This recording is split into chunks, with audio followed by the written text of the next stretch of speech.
En 2017, el Maule fue epicentro de uno de los eventos científicos y tecnológicos más importantes a nivel mundial. Por primera vez, el Congreso del Futuro llegó a las regiones y la Universidad de Talca fue su sede. Aquí, en el edificio Espacio Bicentenario, se dio cita al mundo académico, político y la sociedad civil para pensar en el Chile que queremos en los próximos años.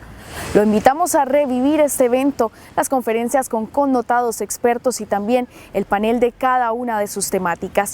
A continuación, la presentación del Premio Nobel de Medicina 2009, el Dr. Jack Szostak. Buenas tardes. ¿Cómo están? Gracias a la universidad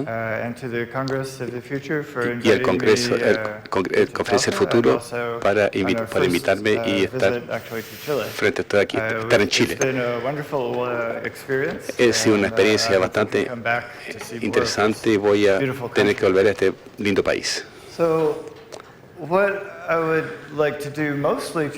Lo que más me gustaría hacer hoy día es hablarles de y pensar sobre cómo llegamos aquí, en este planeta.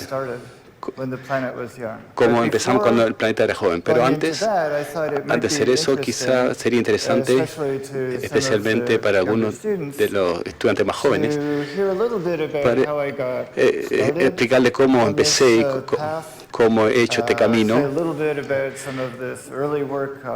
hablar un poco de los primeros trabajos que hice, cuando era mucho más joven y estaba empezando mi propio laboratorio. La manera que eso sucedió es, estábamos estudiando un proceso que se llama recombinación. Es una manera en que las células se reparan su ADN cuando el ADN se quiebra. El ADN es, por supuesto, es crítico para controlar todo lo que pasa en una célula. Y no nos gusta entonces que se rompa. Entonces, haremos cualquier cosa para reparar el ADN, para arreglar la lesión y juntarlo de nuevo de manera original. Resultó que este proceso tenía muchas aplicaciones tecnológicas y ha sido la fundación de la medicina genética, que es un paso importante de las ciencias biomédicas. Pero unos 30 o 40 años atrás el proceso estaba entendido, teníamos muchos modelos, muchos tipos de daños que reparar de diferentes maneras. Estábamos estudiando una aplicación particular que reparando, tomando pedazos circulares del ADN y una cosa sorprendente pasó, totalmente contraintuitiva e inesperada. Si tomamos ese círculo y lo rompemos de adrede, vamos a incrementar la secuencia vamos a incrementar por una magnitud de 1000 veces el orden de reparación de este ADN. Entonces, mi equipo estábamos trabajando en este programa. Durante 12 horas al día estamos pensando cómo la célula repara el ADN. Y en el verano 98, y me conecté con Elizabeth Blackburn, que estaba trabajando en un organismo muy extraño, que podemos ver ahí, que se llama tetrahimena. La tetrahimena tiene varias cosas extrañas, que biológico encontramos muy extraño. Una de las cosas extrañas que hace, toma un cromosoma normal muy largo y lo corta en pedazos, en miles de pedazos.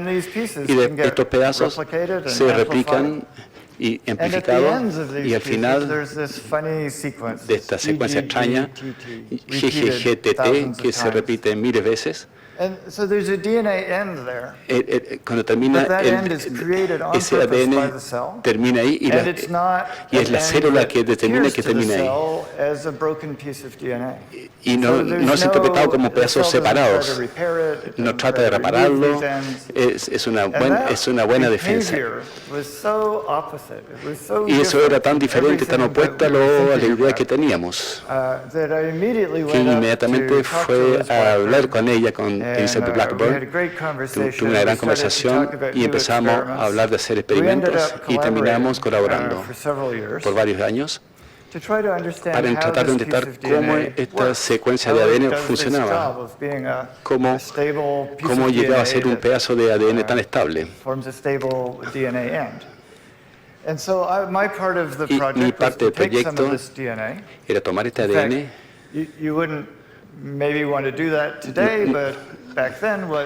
Quizá hoy no haría eso, pero en ese momento teníamos que tomar ADN, poner un sobre y mandarlo por correo. Y tenía el ADN, así que estaba muy ocupado, así que lo puse en el refrigerador y 6 meses después lo tomé. Era una sorpresa tras otra. Cuando pusimos este ADN entre una célula que estaba estudiando, encontramos que era funcional.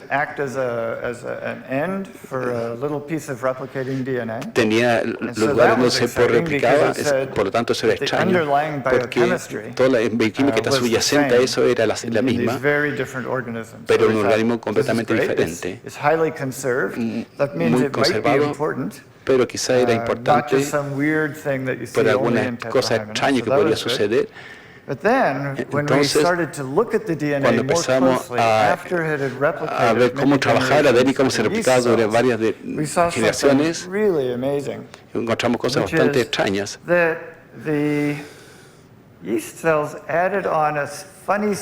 Esta secuencia extraña era diferente de la secuencia que habíamos puesto, esa que estaba agregada al final de la secuencia. Eso fue realmente un experimento clave que nos dijo que lo que estaba sucediendo al final de este pedazo de ADN y que está al final de un cromosoma normal.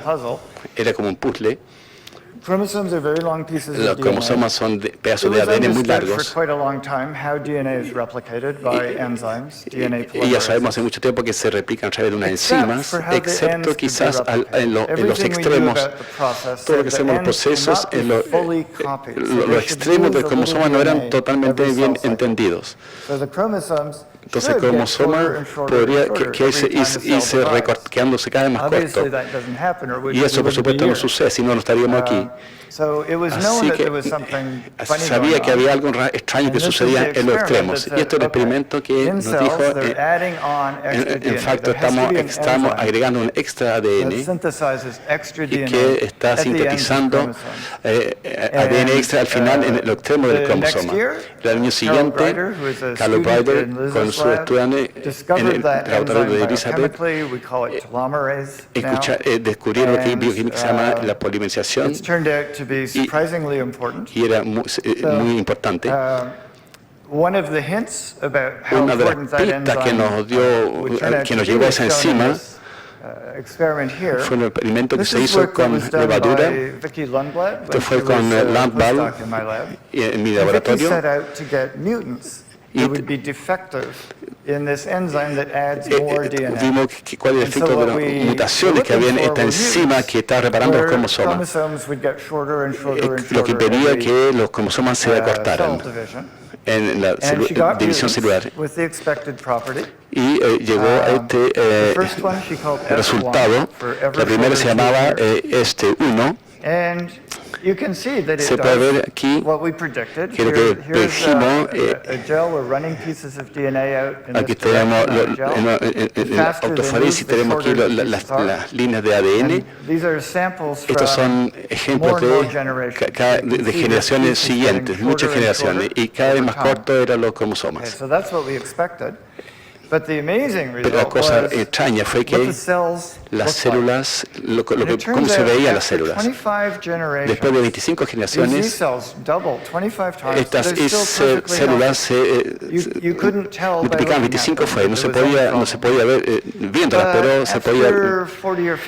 Después de 48 generaciones, las colonias son un poco más, estaban un poco más esparsas. A las 7 las colonias más chicas, en la generación número 87, casi todas las células habían muerto, habían perdido los cromosomas. Estas células están envejeciendo y se están rompiendo mientras envejecen, porque no tienen esa enzima ST1 que puede reparar los cromosomas. Esta enzima quizá entonces era importante para envejecer y quizá tenemos aquí tiene un rol en el cáncer, porque las células del cáncer siguen dividiéndose para siempre. Y lo hacían usando cada vez más de esta enzima. Era bastante obvio para mí que el siguiente nivel de experimento era trabajar con algunos animales. Yo cuando estaba más joven trabajaba con ratas, pero no me gustaba realmente. Mucha gente más entró a este campo. Estas son células de mamíferos que están con mostrando el ADN, los extremos mostrados en color rosado. Y ahora, pero ahora hay quizás miles de gente trabajando en este campo de la bioquímica. Y resultó ser una parte importante de nuestra comprensión del cáncer. En los tumores celulares que tienen alto nivel de esta enzima que les permite seguir dividiéndose para siempre. También esto, a medida que los organismos se ponen más viejos, nuestras células madres no tienen esta enzima y por lo tanto los cromosomas son cada vez más, ya no funcionan y empiezan a morir y no podemos reparar nuestros tejidos. Y debido a estas implicaciones, 20 años después, mucho después del descubrimiento original, terminamos en Estocolmo recibiendo el premio. Y ahí están mis dos colaboradores. Ahí estoy yo. Y otra gente. Hubo muchas fiestas durante semanas. Era muy entretenido.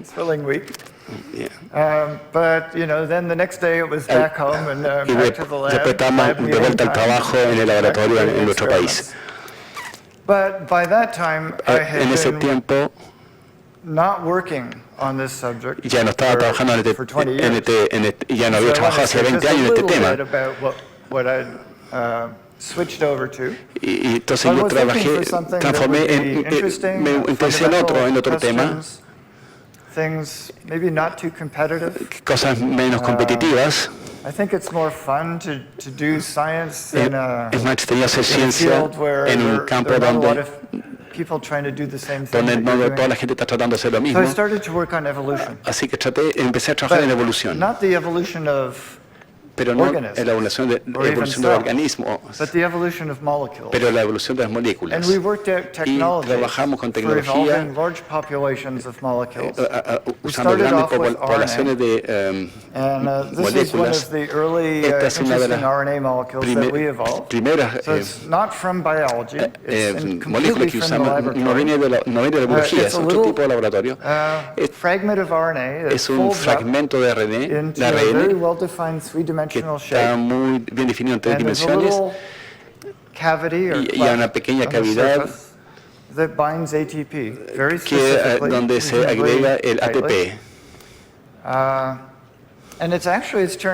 Y resultó finalmente por la estructura de esta molécula. Y se ocurrió que la biología también inventó este tipo de molécula. Más tarde queríamos pensar en la evolución de las proteínas y desarrollamos diferentes tecnologías para por ejemplo, crear poblaciones de proteínas. Una pequeña proteína como esta. Y también está pegada al ATP, esa molécula que está ahí. Este tipo de experimento nos mostró que era bastante interesante, mostró que la estructura complicada que vemos en biología son elegantes, tan bellas, es bueno ver su función. Parece que fueran una estructura que viene de un milagro. Pero podemos usar los principios de evolución para encontrar esta molécula en experimentos de laboratorio muy sencillos. Muchos de los aspectos de la bioquímica que pensamos son bastante extraordinarios, son bastante simples en realidad. Después de trabajar en este tipo de tecnología por más o menos 10 años, empecé a interesarme en otro tipo de problemas. En el laboratorio es fácil hacer este tipo de experimentos porque tenemos un laboratorio muy bien equipado, tenemos todos los instrumentos que necesitamos, tenemos las enzimas para manipular estas moléculas, tenemos amplificar las reacciones y medirlas, los tubos de ensayo, pero ¿cómo empieza la evolución espontáneamente en la Tierra primitiva? ¿Cómo evolucionó la química para llegar a esta? Cada vez me interesé más a este asunto de cómo la evolución empezó en la Tierra primitiva. Y la pregunta es el origen de la vida. Los fundamentos fundamentales de la filología son diferentes de la química, en la evolución darwiniana. Pensar en el origen de la vida es pensar en el origen de la evolución.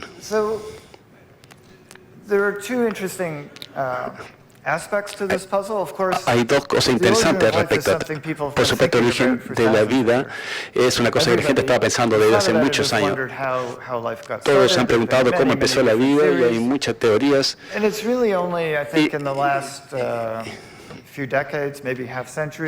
Y solamente hace unos 50 años, 2 décadas, que esto se ha transformado en un tema científico serio.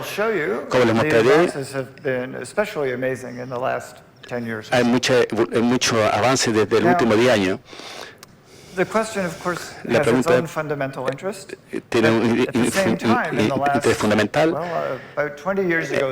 Hace 20 años se descubrió el primer planeta en órbita en otras estrellas. Sabemos que por extrapolación estadística que pueden haber miles de millones de planetas que son parecidos a la Tierra orbitando otras estrellas. Y queremos saber todos si es lógico, si hay vida en esos planetas. Y si hay o no depende de una cosa fácil.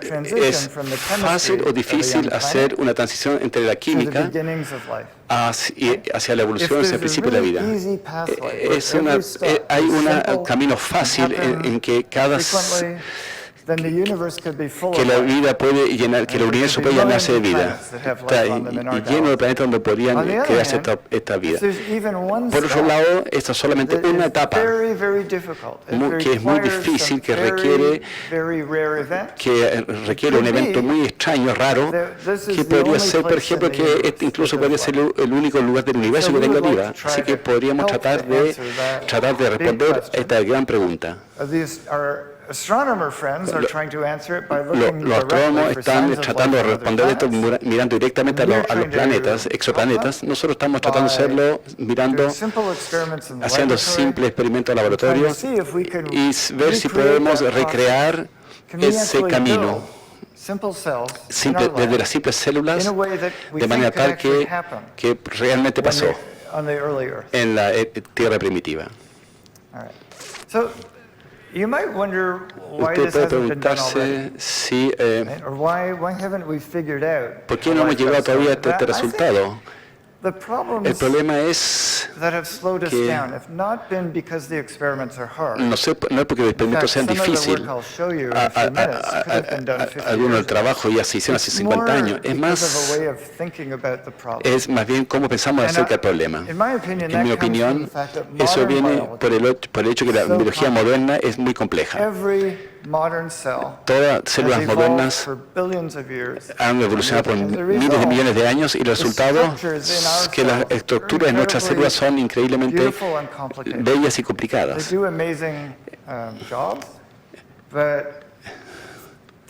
Tens of thousands of labs around the world are still Hay miles de gente tratando todavía de entender esto.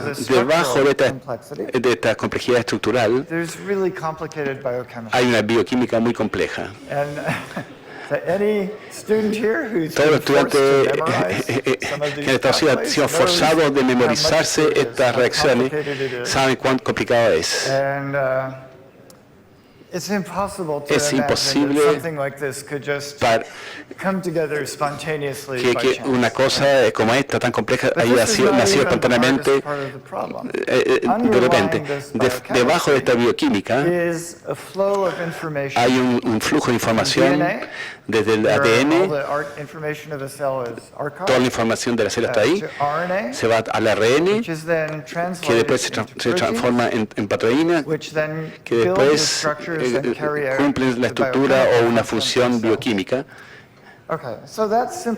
Esto es suficientemente simple, pero el problema es que cada parte de esto depende una de la otra. Todos estos pasos dependen uno de otro.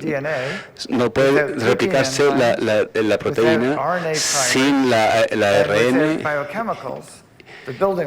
y sin los cimientos bioquímicos. Y en el mismo sentido, no se puede tomar ARN que está transcribiendo el ADN y hay que sin tomar, ¿no es cierto?, las proteínas y produciendo la estructura de funciones. ¿Cómo en el mundo cómo esta cosa puede haber nacido si todas estas cosas se necesitan unas a otras? Eso nos llevó durante muchos años a crear una teoría bastante loca. Y no fue hasta, debería decir, que en los 60 habían dos tipos muy inteligentes que dijo, esta molécula en el medio, ARN, sabemos que lleva información genética como la secuencia de ADN, y en ese momento la primera estructura de cristal de ARN se podía ver que creaban formas tridimensionales muy complejas. ¿Y cómo podía hacerse eso? Pero nadie realmente sabía que esto podía... La evidencia hasta hace unos 20 años, cuando Wattcheck descubrió que ARN, de hecho, experimentalmente, actúa como una enzima, puede catalizar reacciones químicas. Y eso inmediatamente cambió nuestra concepción del origen de la vida. No tenemos para qué preocuparnos más de interdependencias complejas. Lo que tenemos que preocuparnos es cómo hacer ARN hacer una replicación. En el fondo está haciendo una catalización y replicándose ella misma, lo que se transforma en un pequeño motor de replicación. Entonces, la pregunta es, Se puede pensar en la química que está sucediendo, haciendo unión armónica y creando células primitivas. Estas son tres grandes preguntas. ¿Cómo se crean los bloques fundamentales para que se sintetizan en la tierra primitiva? Una vez que tienen las moléculas correctas, cómo la biología emerge de estos cimientos, cómo empezó a evolucionar y ser más compleja. Y finalmente, qué tipo de ambiente en la tierra primitiva podía soportar la química para esta primera célula y que pudiera entonces fomentar el crecimiento de estas células. Déjame hablar un poco de esta química de las moléculas. Esta es una teoría que estamos... Pero esto resume los avances en las últimas décadas y entonces prepara la escena para el sentido de la evolución. La cosa más irónica respecto a la química es que muchas de estas, todo esto viene en realidad del cianuro. No es algo que a usted le gustaría tomar todos los días, no funcionaría, pero pensemos que la química del cianuro puede crear estos ladrillos originales. Y sí, es fácil hacer el cianuro en la tierra primitiva por la atmósfera que había. Ya no era como hoy, había menos oxígeno y sobre todo nitrógeno, dióxido de carbono, poco trazas de hidrógenos y otras moléculas. La luz ultravioleta, tenemos mucha luz ultravioleta para hacer cianuro. Si tiene rayos y relámpagos eléctricos alrededor de los volcanes, también se va a crear, y si también existen impactos de meteoritos y con alta temperatura y presión, también van a crear cianuro. Lo que pasa es que esencialmente que las concentraciones fuertes toman estas moléculas simples, las rompen en átomos y después las que recombinan y a veces se produce el cianuro. Es fácil de hacer. Pero una vez que se hizo, ¿qué pasa? Se queda en la atmósfera o cae o se va al océano o se diluye o naturalmente se transforma en amoníaco. Eso no está bien. ¿Cómo usamos el cianuro? Mi colega Sutherland hizo una teoría bastante interesante y su idea es que el cianuro llega a los lagos salados o en lagos y son lugares que están geológicamente muy activos, volcanes o lagunas. Y hay un calor subyacente del magma y eso caliente y va a hacer una circulación de agua y a medida que el agua circula hacia abajo es calentada, se transforma en un ion metálico y surfa el agua y ahí puede esos elementos reaccionar con el cianuro y crear el ferrocianuro. Y eso se van creando estos reservorios de ferrocianuro durante miles y millones de años y se crean unos reservorios bastante grandes de estos elementos complejos. ¿Y ahora qué? Todavía no estamos muy cerca de la molécula biológica, pero resulta que cuando este magma precipitado se calienta, secándose cuando se rehumedece a lo largo de los tiempos geológicos, cuando se transforma, se mezcla con la ceniza volcánica, empieza la evolución química. Sabemos que Sutherland, que que el ferrocianuro, la sal de ferrocianuro más el calor puede crear lípidos, o sea, las membranas, nucleósidos que crean el ARN y también aminoácidos para hacer los péptidos. Y todas estas cosas, creemos, pueden juntarse y crear una muy simple protocélula.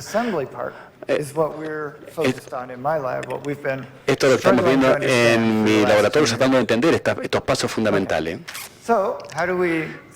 ¿Cómo pensamos en esto? La primera cosa que necesitamos tener un modelo teórico sobre lo que es una célula simple. Sabemos que todo lo que es en biología está rodeado de una membrana. También tienen alguna información genética. Por ejemplo, ahora sabemos que el ADN o antes el ARN, aquí tenemos nuestro modelo. Esta es una célula, membrana celular que tiene encerrada un poco de material genético. Y realmente crear este tipo de estructura es bastante fácil. Podemos ensamblarla a partir de ciertas moléculas y se usan y se juntan. Esa es la parte fácil. La parte difícil, lo que estamos trabajando hace años, es tratar de entender cómo esto puede crecer para incorporar más moléculas de manera que evolucione hacia algo más grande. Y después de cómo se divide. La célula es una máquina evolutiva. Como es el proyecto que controla el crecimiento individual, ¿no? Funciona de manera espontánea a partir de química tan simple, o tenemos que ver cómo solucionar este problema. Y vemos entonces cómo crece la membrana y la copia del material genético, el ARN. Déjeme primero mostrar un poco acerca de la membrana. Es donde hemos hecho más avances en eso. Y ya sabemos cómo crearla, cómo hacerlas crecer.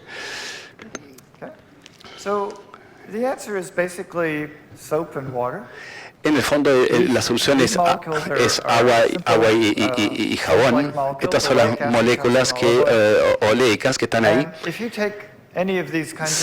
Si se toma cualquiera de estos ácidos grasos y se pone en vaso de agua con un poco de jabón y se mueven, espontáneamente van a juntarse en esta estructura muy bella, que son membranas bilaminares, que es una vesícula que tiene vesículas dentro de ellas y que es muy complejo.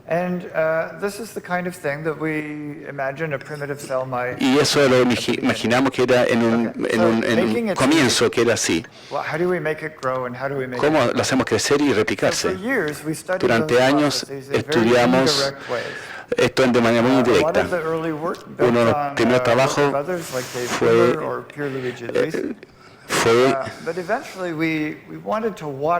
queríamos observar el proceso, queríamos ver cómo sucedía. Y finalmente pudimos hacerlo cuando un estudiante de posgrado era un estudiante muy fuera de común. Era un ingeniero mecánico, no un biólogo. Pensó de una manera un poco diferente. Y no tenía miedo a hacer cosas que pudieran no funcionar. Un día dijo, me gustaría mostrar una película. Y les voy a mostrar esa película ahora. Como una célula primitiva pudo haber crecido. Okay. Oh no. Okay, just get the cursor and click on the image. Oh. Okay, that's the second one. Let's try it with this one. Bring the cursor closer to the spot and click. There we go. Aquí estamos. Okay, so the first thing you'll see, la primera cosa que se ve es un pequeño filamento que empieza a crecer alrededor de la vesícula. Después de media hora, La vesícula esférica original crece en forma de filamento como una gran cadena. En ninguna parte del contenido no se ha vaciado, se transformó en un gran tubo simplemente. Esto no es lo que esperamos. Esperábamos que la vesícula iba simplemente a hincharse y deformarse, pero esto fue increíblemente sorprendente, un resultado sorprendente, pero y de hecho todavía estamos tratando de entender alguna de las mecánicas de este proceso. Pero lo que es muy bien es que cuando se crece este tipo de filamento, se soluciona el problema de la división. En el video siguiente tenemos estos filamentos.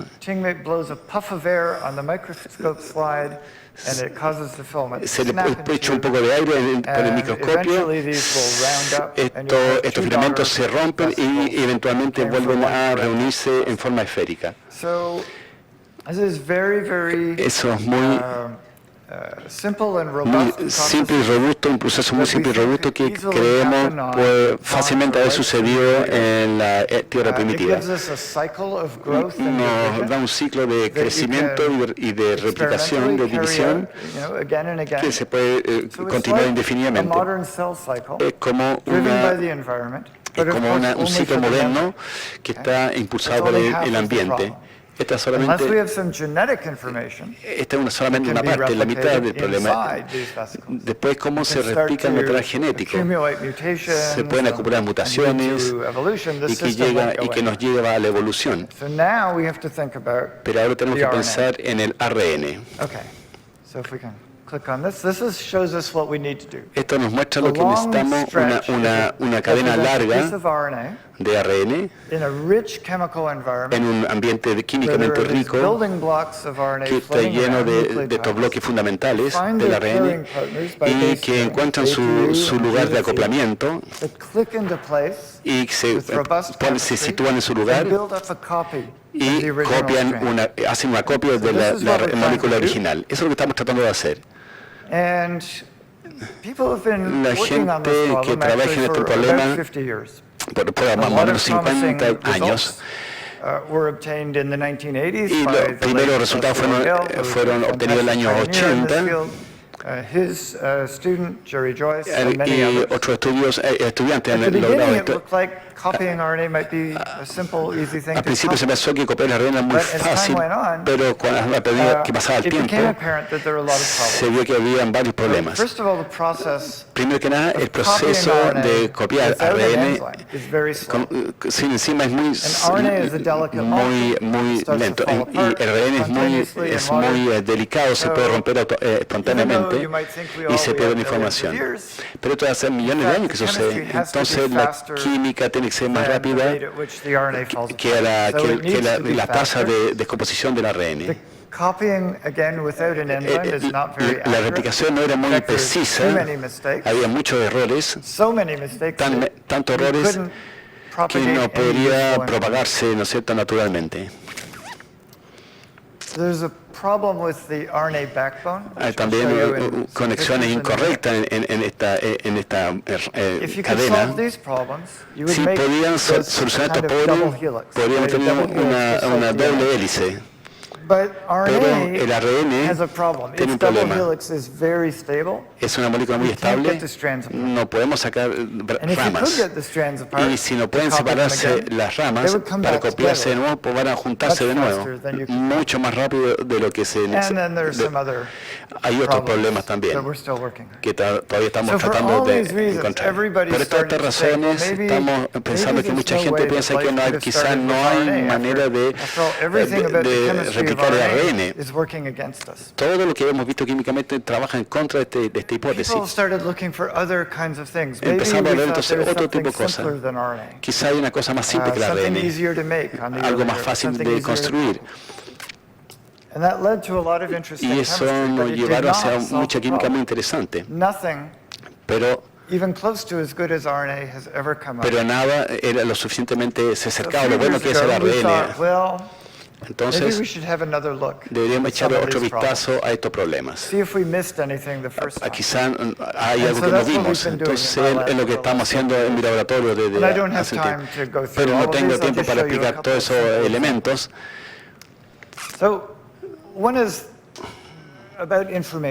Una cosa es la información. Necesitamos, cuando copiamos un pedazo de ARN, queremos copiar la secuencia. Y el problema viene con acoplando A con U. Son enlaces de oxígeno. Eso no es un lugar estable de la molécula. El problema está en que esta otra unión también son difíciles de combinar. No hay mucha diferencia de energía entre el acoplamiento correcto y el acoplamiento incorrecto. Hemos estado pensando durante años cómo solucionar este problema. Y si tú tienes una enzima, es fácil que una enzima controle la tasa de replicación o de cambio. Pero ¿qué pasa si lo que encontramos en un lugarcito en el laboratorio estamos viendo que estamos cambiando un solo átomo? El oxígeno cambió por azufre. Y esta estructura es mucho más estable que de lo que la gente había pensado. Pero en esta parte errónea,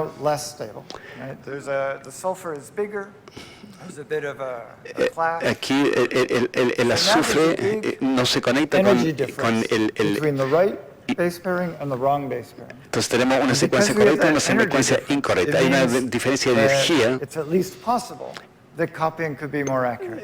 Por lo menos eso hace que la replicación sea un poco más precisa. Y de esa manera fue más preciso y más rápida la replicación, cambiando solamente el átomo hacia oxígeno. Eso nos llevó a otro puzzle. En biología siempre usamos esta versión. Que nos hace pensar que la teoría primitiva, esta versión existiera. Así que trabajamos con gente que conocía esta química. Le pregunté a John si había alguna manera de que esta molécula existiera en la teoría primitiva. Me dijo no. Al principio me dijo no creo. No hay ninguna manera de hacerla. Y 3 meses después me dijo, puede que haya una manera. Y 3 meses después dijo, sí, se puede hacer. Y de hecho, puede que era mucho más fácil hacer esta versión que la otra. Es un muy buen ejemplo de cómo la gente que trabaja en laboratorio diferente, con el mismo problema, pueden trabajar de manera tal que encuentren una solución común. Entonces, esto sí sucedió en la Tierra primitiva. En otro experimento como ese, nosotros podemos empezar a pensar en la naturaleza de los primeros polímeros genéticos, material genético. Esto es un poco hipotético, todavía no sabemos seguramente. Más o menos tiene que ver con ARN, una estructura que tiene diferentes conexiones y pequeñas diferencias en las bases, en los átomos, quizás otras modificaciones que son muy cerca del ARN, pero no son lo mismo, pero que sería muy difícil hacer una transición hacia la biología moderna. Aquí tenemos otro problema. Toda esta química que hemos estado haciendo requiere altos niveles de... Pero la membrana que estamos usando, en este tubo, por ejemplo, tenemos... Esta es una función bastante homogénea. En este caso, las vesículas fueron rotas.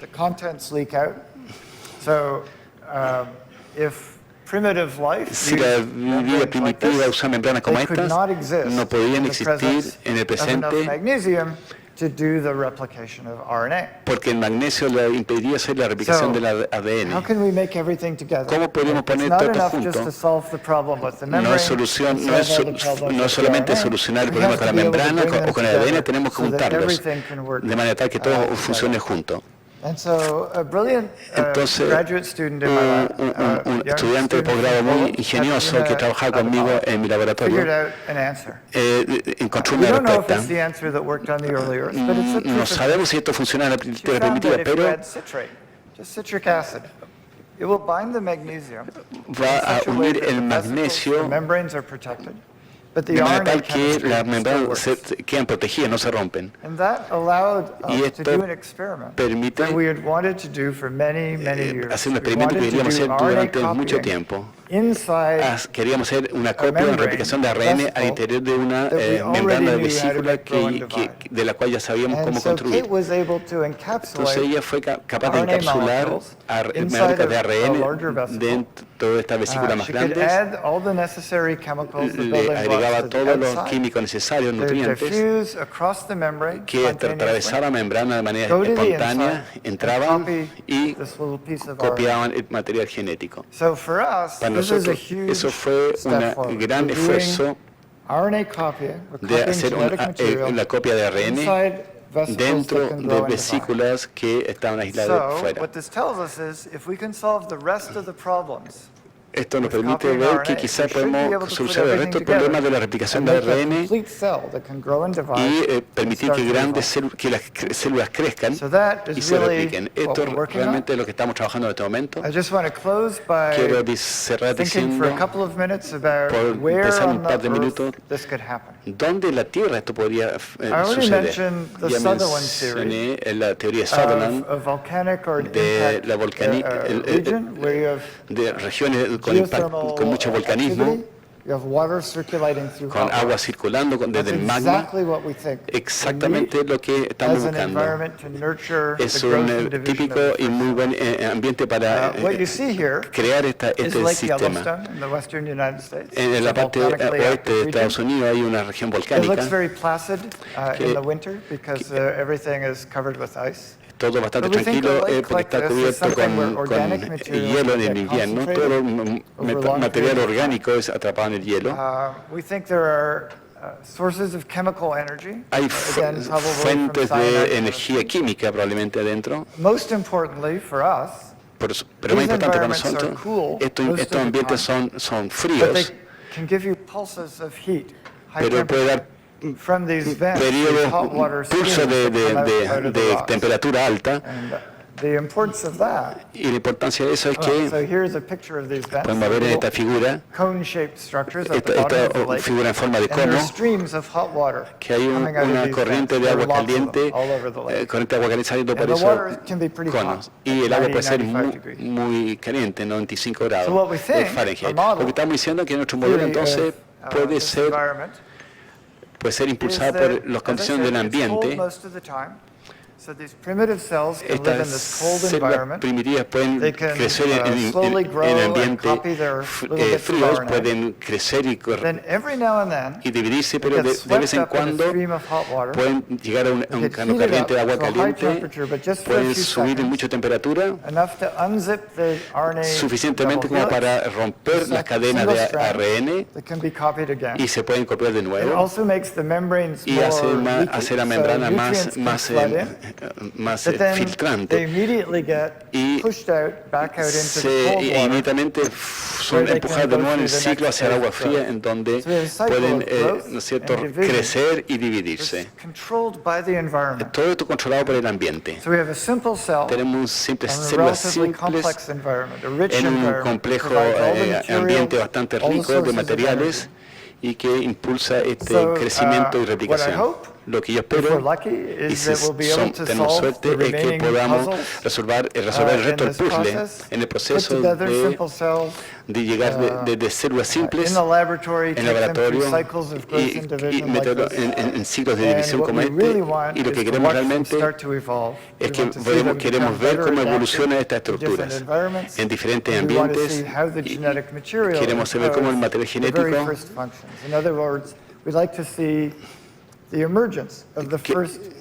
queremos ver la emergencia de la primera célula.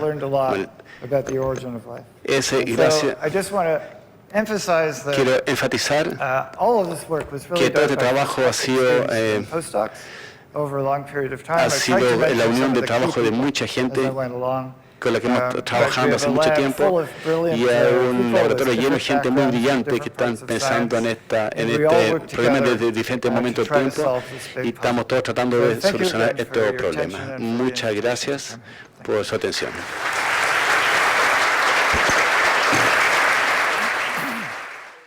Finalizamos la presentación del Dr. Jack Szostak, ganador del Premio Nobel de Medicina en el año 2009.